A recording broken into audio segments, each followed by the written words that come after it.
Kapin 60 milyones ng mga proyekto giton over ni Governor Roberto Uy sa tulo ka barangay sa Dapitan City. Sayro nato ang duwang detalye sa report ni Jean Cabilin.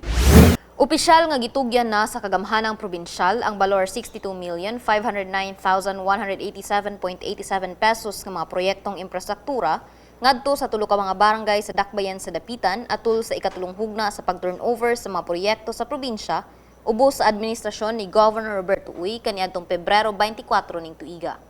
Sa kinatibukan, 13 ka mga proyekto ang sunod nga gi-turnover sa probinsya ngadto sa katawhan sa Barangay Putungan, Barangay Asiniero ug Barangay Masidlakon.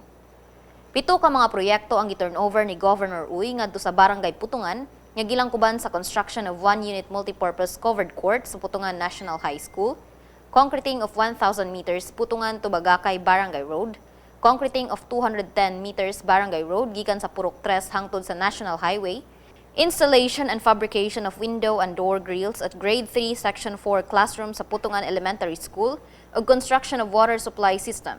Lakip usab nga gi-turnover sa nasangpit nga barangay ang 10-unit solar street lights ug 1,000 meters number 6 service drop wire.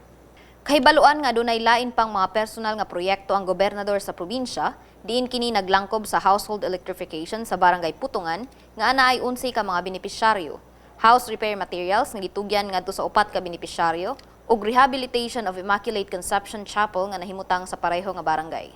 4 ka mga proyektong infrastruktura ang gi-turnover ngadto sa Barangay Asiniero nga gilangkoban sa concreting of 5 kilometers provincial road, construction of mini covered court, concreting of 2,157.5 meters barangay road sa Asiniero Road section, padulong sa Barangay Sigayan ug reblocking of dilapidated concrete pavement sa Pinyan Asiniero Barangay Road.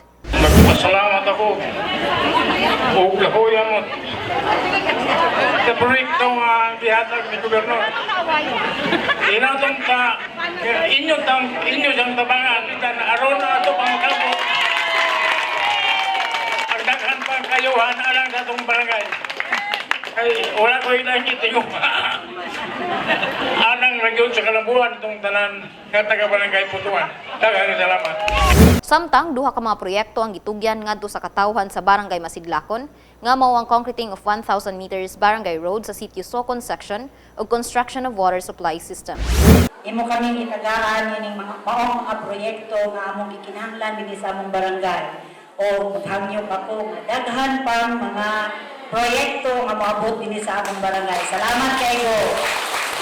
Atul gihapon sa maong kalihukan, naghatag ang probinsya og pulo ka baboy nga alimahan ubos sa programang Egbo ngadto sa kooperatiba sa mga kababayenan sa Barangay Asiniero. Aduna usab gipanghatag nga feeds, bitamina ug purga alang sa mga kahayupan. Ako magpasalamat sa ato ang pinanggang gobernador nga wala siya magmakuli sa paghatag og mga kaayuhan dinhi sa atong barangay. Gani ang gikan sa Pinyan taman dinhi sa Barangay Asiniero para sa unahan sa 5 kilometers sa kantidad nga 19,600,000 more or less kuang gamay para mahimong 20 million.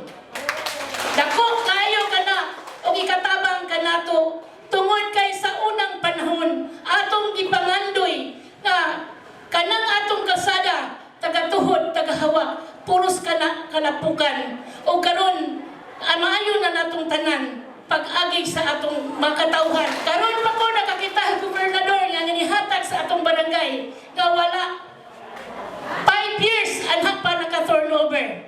Diba? Dugay nga panahon. O naapagyo siya gihatag nga cover court nga anaan habutan sa atong elementary. Kanusa dapat kitang tanan mga katawhan sa Barangay Asiniero, nakakita kita kung unsa kaayo nga gibubo sa atong barangay. So wala jud ko nasayo nga ang Barangay Asiniero itagaan jud intawon og mga grasya. Sa mensahe ni Governor Uy, kanunay niyang gipahinumduman ang katawhan sa pag-ampo alang sa ikauswag sa probinsya ug sa pagpasalamat sa labaw nga makagahom kinsa ang mihatag sa tanang kalambuan nga nabatunan karon sa probinsya. Muna kita nanong ni hatag man yun o Ginoo na itong pabor. Pasabot ana nga kamo na yun mo'y kahadlok sa Ginoo. Ayaw mi akong sulti nga nga gusto ta nga mamili og leader nga pakisapi. Kay leader pakisapi, ang mahitabo ana ang mga tao mag-antos kalisod. Mao na mangita tag leader nga mahadlokon sa Dios. Kanang leader Dios nga ingon pa siya, pakita ako leader nga godly o pakitaan po muna ako malipay ang katauhan. Mapasalamaton og dako sa gobernador sa probinsya ang mga opisyalis sa nasangpit nga mga barangay tungod sa wala pagdumili niini sa paghatag o mga kaayuhan sa katawhan sa dakbayan. Magpabiling updated sa pinakuling kalambuan ng atong probinsya.